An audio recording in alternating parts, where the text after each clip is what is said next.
cette élection du nouveau président de Nous Citoyens, donc Nicolas Dousserin, qui est assis à ma droite, avec un score remarquable de près de 60%. Un véritable plébiscite, au terme d'une campagne qui s'est très bien passée, où j'en profite pour remercier les deux autres candidats qui se sont bien battus, qui ont été courageux, qui ont défendu leurs idées avec beaucoup d'ardeur, beaucoup de conviction, et toujours dans un respect mutuel qui vous fait honneur à tous. Donc bravo à tous les trois pour cette très belle campagne, très bien menée, avec beaucoup de respect pour les uns et les autres, et je crois avec la volonté, mais vous le direz probablement tout à l'heure, de travailler ensemble, parce que j'ai compris tous les trois, c'est une super bonne nouvelle. Nous citoyens, on a un certain nombre de défis évidemment devant nous. On a créé un mouvement qui existe aujourd'hui, qui est structuré, avec une gouvernance qui fonctionne, qui a donné lieu à une évolution récente d'ailleurs, qui devient d'ailleurs assez sophistiquée, mais qui je pense était nécessaire, avec une organisation régionale, une présence dans pratiquement toutes les régions de France, et avec déjà une victoire remarquable qui est, vous l'avez sans doute remarqué, que un certain nombre de nos idées, la plupart de nos grandes idées, sont aujourd'hui reprises dans les médias nationaux, sont au cœur du débat national. Nous nous battons pour qu'un certain nombre de réformes de fond soient mises en œuvre, qu'on revienne sur les 35 heures, qui sont un enjeu majeur de compétitivité, pour qu'on réforme le droit du travail, qui fait peur aujourd'hui aux chefs d'entreprise, qui ne recrutent plus, ou le moins possible, pour qu'on ait enfin un apprentissage qui fonctionne, pour qu'on travaille aussi sur le statut des fonctionnaires, etc. Toutes sortes de sujets qui sont repris maintenant par un certain nombre de ténors politiques, par le ministre de l'économie, par Emmanuel Macron, qui reprend régulièrement ces sujets, qui aime régulièrement briser des tabous, qui en brise à peu près un par semaine, en reprenant la plupart de nos idées, mais aussi par la plupart des candidats potentiels à la primaire des Républicains, que ce soit Nicolas Sarkozy, Alain Juppé, François Fillon. Tous aujourd'hui reprennent ces propositions, les ont intégrées à leur programme. On reprend aussi un certain nombre de nos idées sur la nécessité de renouveler la vie politique, de déprofessionnaliser la politique. Bruno Le Maire en parlait encore récemment, parlait comme nous de la nécessité de limiter le cumul des mandats dans le temps. On commence à parler aussi, pas suffisamment selon moi, de la nécessité pour les fonctionnaires candidats de démissionner, ce que font les Anglais pour éviter tout conflit d'intérêts et pour faire en sorte que nous n'ayons pas 62% de fonctionnaires à l'Assemblée, c'est-à-dire à peu près 3 fois plus que ce que nous devrions avoir, et on n'a rien contre les fonctionnaires, on a la chance d'en avoir parmi nous et on les apprécie beaucoup, on a la chance en France d'avoir des fonctionnaires de très grande qualité, mais on ne peut pas avoir 3 fois plus de fonctionnaires à l'Assemblée qu'ils ne pèsent dans la société.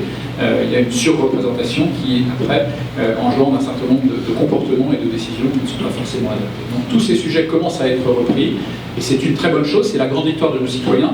La prochaine étape, c'est bien entendu que ces sujets soient repris au moment de la campagne de 2017, et ensuite qu'un président soit élu sur ce programme et qu'il mette en œuvre ces réformes. Donc on a gagné quelque part la première manche, il faut maintenant gagner le match de 2017, et donc là il y a un immense défi devant nous, un défi d'abord de visibilité pour le mouvement. Nous ne sommes pas assez visibles, on n'est jamais content évidemment de la visibilité qu'on a, mais on peut certainement faire beaucoup mieux, et je compte sur Nicolas pour vous faire des propositions dans ce domaine-là, sachant que la visibilité c'est un enjeu majeur, parce que c'est ce qui fait qu'on a ensuite des adhérents, qu'on a ensuite des moyens, c'est vraiment une question presque de business model d'un mouvement citoyen, la visibilité, c'est ce qui fait qu'on a des adhérents, c'est ce qui fait qu'on peut payer des permanents, mener des actions diverses, et donc c'est vraiment essentiel pour nos citoyens d'avoir un bon niveau de visibilité pour ne pas être obligé de faire ce qu'ont fait les mouvements citoyens en Espagne, par exemple, qui a été de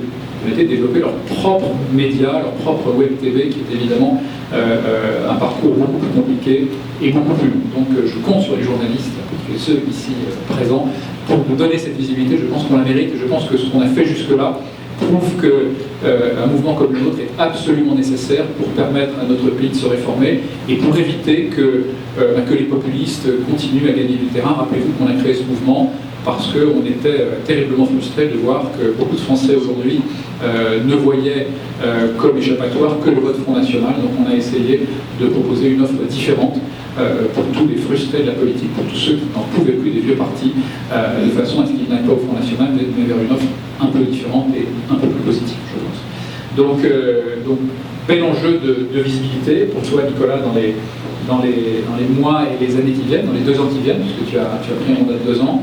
Et puis un enjeu, bien sûr, en 2017, de faire en sorte qu'on soit présent en 2017, alors sous une forme à définir. Moi, personnellement, je pense qu'il faudrait qu'on ait un candidat en 2017, mais mon opinion est qu'une opinion parmi d'autres.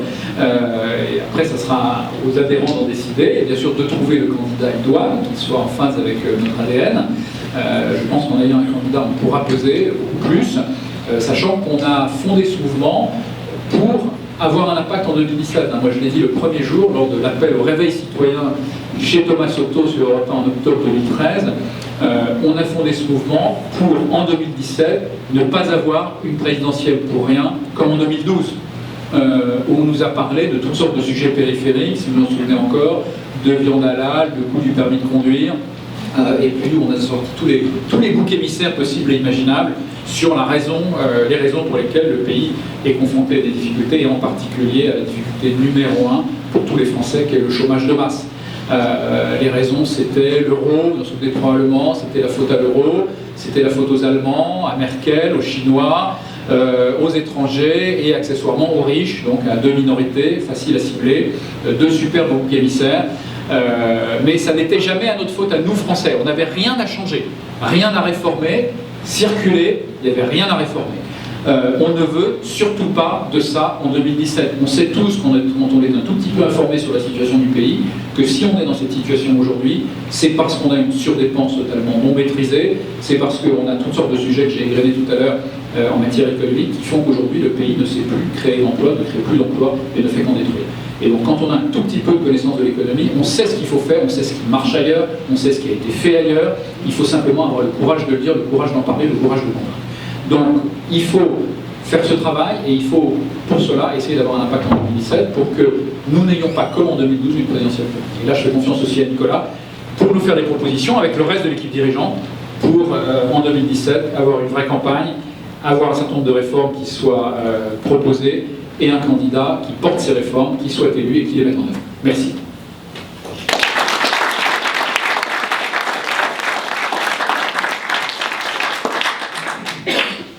Écoute, merci cher Denis. J'aurai l'occasion de revenir tout à l'heure effectivement sur un certain nombre de sujets, parce que c'est ce qui nous préoccupe aujourd'hui. Avant tout, je voulais vous remercier, puisque c'était une grande nouvelle dans la jeune histoire de nous citoyens, puisque les nouveaux statuts ont permis justement l'élection du président et des 5 vice-présidents grâce au suffrage de nos adhérents. Voilà, c'est un élément extrêmement important. Je pense que Anne, Gérard et moi-même, nous avons été particulièrement heureux d'abord de mener cette campagne. Elle a été menée dans un laps de temps extrêmement court, parce que vous le savez, du 4 au 24 janvier, nous avons sillonné modestement la France avec 12 déplacements en peu de jours, à un rythme complètement dingue, mais ça a été d'une richesse incroyable. D'abord, on a eu un immense plaisir d'aller à la rencontre de nos adhérents, qui évidemment ont énormément d'attentes par rapport justement à notre position, par rapport à la clarté dans le projet que nous devons défendre, par rapport aux outils, par rapport à la communication que nous devons mettre en place pour justement exister, agrandir et faire que nous, citoyens, doit être un très grand mouvement, doit être en capacité de créer cette attractivité finalement avec d'autres mouvements citoyens, parce que Denis l'a très bien dit à juste titre, c'est qu'en 3 ans, il s'est quand même passé beaucoup de choses. De nombreux mouvements citoyens se sont créés, un peu partout. Certains sont petits, très localisés sur nos territoires, d'autres sont un peu plus importants. Certains sont des partis politiques, d'autres sont des associations, comme l'était d'ailleurs mon propre mouvement citoyen Entreprendre pour la France. Mais aujourd'hui, l'heure est au rassemblement. On ne peut pas rester comme ça, à la tête de nos mouvements, éparpillés un peu partout, parce que nos politiques l'ont très bien compris. Ils ont toujours cette même stratégie, c'est obtenir une majorité au sein d'une minorité de votants, et peu importe les abstentionnistes. Le rôle d'un mouvement citoyen tel que le nôtre aujourd'hui, c'est justement d'avoir cette capacité de faire revenir les abstentionnistes, de leur donner raison, de les mettre autour de la table, de faire émerger les solutions citoyennes parce qu'elles sont extrêmement nombreuses, et finalement de les intégrer dans ce grand mouvement que doit être nous citoyens. Si je devais revenir un instant d'ailleurs sur ma vocation d'un mouvement citoyen, on se connaît depuis maintenant 3 ans avec Denis, on en a déjà longuement discuté lors de petits déjeuners ou de réunions de travail. moi je souhaiterais que nous, citoyens, deviennent encore plus citoyens. D'abord dans sa représentativité, c'est-à-dire qu'on ne peut pas aujourd'hui être un mouvement, ça n'est pas le cas, mais beaucoup, et on l'a vu au travers de nos régions, uniquement un mouvement de cadres plus et entrepreneurs. Ça n'est pas possible. Lorsque nous avons 17 millions de Français qui vivent avec moins de 950 € par mois, nous n'avons pas le droit de les laisser sur le bord de la route. Lorsque nous avons 6 400 000 Français qui sont sortis du marché du travail aujourd'hui, on ne peut pas les insérer dans un projet tel que le nôtre. Et notre devoir, votre devoir à partir de demain, c'est de donner cet élan et qu'on aille créer des antennes partout dans nos territoires, dans nos villages de France, pour justement rassembler ces citoyens et leur montrer que c'est nous qui incarnons la politique de demain. C'est à nous, citoyens, de réinventer la manière de faire de la politique. Dans nos échanges avec vous et avec l'ensemble de nos adhérents, je l'ai dit au travers de notre campagne, et c'est un point que nous partageons avec Anne, avec Gérard, nous devons ringardiser les partis politiques. Notre société est en pleine mutation. On est dans la 3e révolution industrielle aujourd'hui. Et pendant que notre économie est en train d'accélérer depuis des années, il faut accepter aujourd'hui, malheureusement, qu'on a une économie qui détruit plus d'emplois qu'on ne crée d'emplois. Les impôts, c'est pareil aussi, je vous l'accorde. Mais au niveau de nos partis politiques, c'est un peu le cas aujourd'hui, c'est-à-dire que nos hommes politiques sont restés figés, les pieds dans la glaise, pendant que le reste de l'économie a continué d'accélérer. Eh bien, la vocation de nos citoyens, c'est finalement de ringardiser les partis, c'est de coller véritablement à notre société, et c'est à nous finalement de faire revenir autour de la table le vote extrême. Et puis vous avez évidemment tous les abstentionnistes qui disent maintenant ras-le-bol de la politique. D'ailleurs, à chacune, et à commencer par les dernières élections, nos hommes politiques font toujours le même constat. Nous sommes désolés, l'abstentionnisme est extrêmement important. Et qu'est-ce qu'ils font derrière? Ils ne font rien. Il n'y a aucun changement. Donc vous le voyez, on a un enjeu majeur, c'est de devenir, nous citoyens, plus représentatifs, d'établir notre feuille de route par rapport à 2017 parce que les attentes sont énormes. Et d'ailleurs, je vous remercie. C'est vrai que depuis que je suis élu, depuis 48 heures, je ne peux répondre à tout le monde. Je reçois des centaines de messages, de mails sur lesquels le monde, cher Denis, est refait. C'est-à-dire que j'ai des lettres de 4 pages, 5 pages, Nicolas, faut attaquer par ci, par ça, comme ça, vous devez faire ci, mettez en place la démocratie, levez des fonds, passez dans les médias, bousculez les hommes politiques, il nous faut un candidat pour la présidentielle, on doit avoir 577 candidats prêts pour les législatives. Oui, c'est vrai. Maintenant, on va fonctionner par méthode. Par méthode. Première étape, c'est l'élection des 5 vice-présidents. Je ne gagnerai pas ce combat seul, c'est nous citoyens, et je le rappelle, je ne suis que le porte-parole, le chef d'orchestre d'un mouvement citoyen. Deuxièmement, il faut constituer l'équipe. Cette équipe, elle sera constituée avec nos 5 vice-présidents qui seront élus, donc à partir de demain, dès 9h, demain, tous nos adhérents vont pouvoir élire les 5 vice-présidents qui vont pouvoir constituer, j'allais dire, le premier cercle au niveau de nous citoyens. Mais vous inquiétez pas, cette équipe, elle ne va pas s'arrêter à 6 personnes.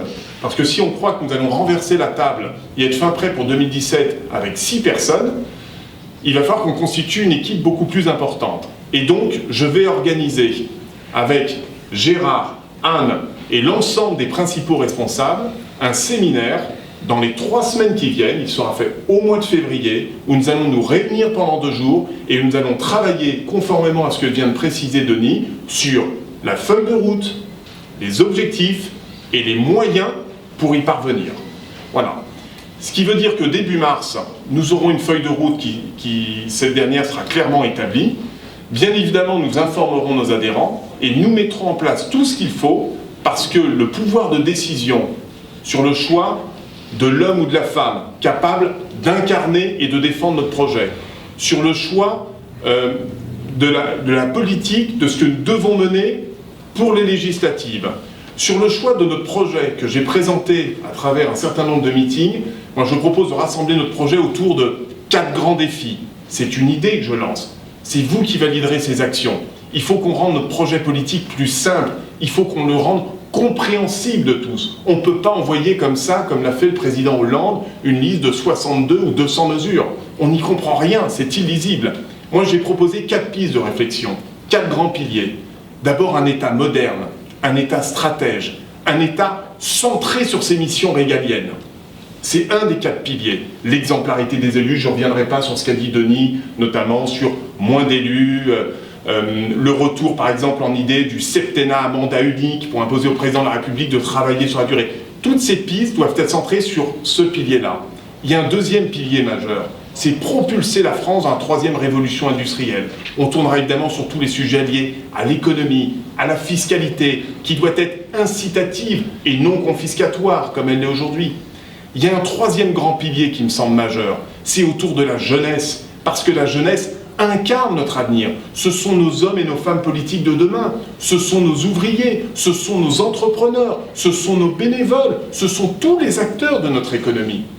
Ça touchera bien évidemment, au travers de la jeunesse, à l'éducation, au fait qu'on ne peut plus accepter dans notre pays d'avoir 25% de la jeunesse au chômage. On ne peut plus accepter dans notre pays de faire encore cette année 72 milliards d'euros de déficit, de dépasser les 2120 milliards d'euros de dette. Et chaque jour qui passe, on augmente encore un peu plus la dette sur les actifs. On ne peut pas continuer comme ça. Le 4e grand pilier qui fait la force d'une nation et qui fait la force de la France, c'est le mieux vivre en France, c'est notre modèle social, c'est cette colonne vertébrale qui fait que vous soyez de sensibilité de gauche ou bien de sensibilité de droite. Le problème de l'emploi, c'est le problème de tous. Le problème de notre santé, notre capacité à moderniser notre modèle de santé, à le financer et à le transmettre aux générations futures, tel qu'on peut en bénéficier aujourd'hui. Ça n'est pas une question de sensibilité de droite ou de sensibilité de gauche.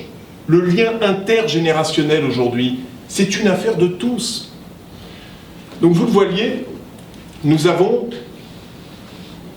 un projet majeur, c'est que nous ne souhaitons pas revivre ce que nous avons vécu il y a maintenant 3 ans. C'est une réalité. Donc l'heure est au rassemblement.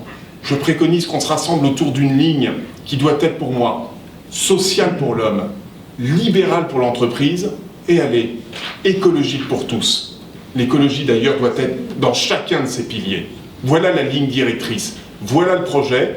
On va établir la feuille de route, on va travailler et nous avons tous le devoir de faire de nous citoyens le grand mouvement citoyen de 2017. Je vous remercie et je vous souhaite une bonne soirée.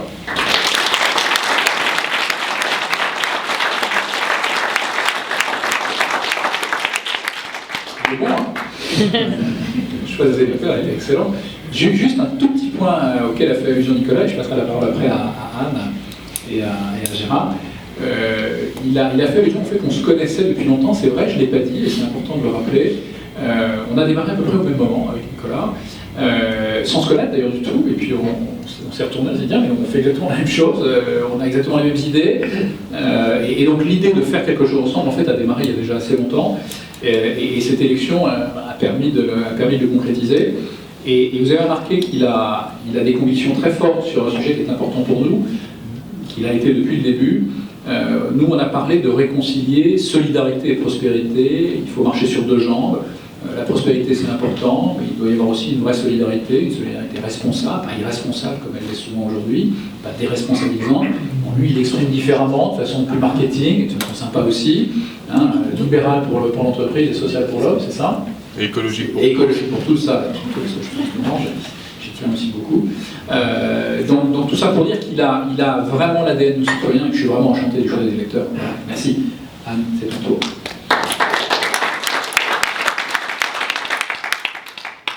Bon, mais moi je suis très contente de me ranger derrière Nicolas maintenant.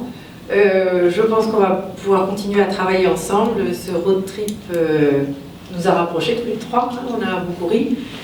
Et je dois dire que Nicolas a une chose, enfin en dehors de ses qualités d'orateur, de ses idées, de son punch, enfin de tout ce qui fait ses qualités, il a une chose qui est très très importante pour moi, qui pourra incarner magnifiquement la tête de nos citoyens, c'est effectivement sa jeunesse. Et on ne fait pas assez la place aux jeunes. C'est quelque chose que je porte toujours. Les équipes de Paris savent comme je pousse les jeunes à Paris à prendre leur place. Donc voilà, ça c'est quelque chose que je n'avais pas et que je suis très contente de pouvoir avoir à la tête de nos citoyens. Donc, écoute, bonne chance, et puis tu ne seras pas tout seul, on sera tous derrière toi. Voilà. Petit à petit, on a appris à travailler ensemble, à s'écouter mutuellement, je dirais même à se former les uns les autres.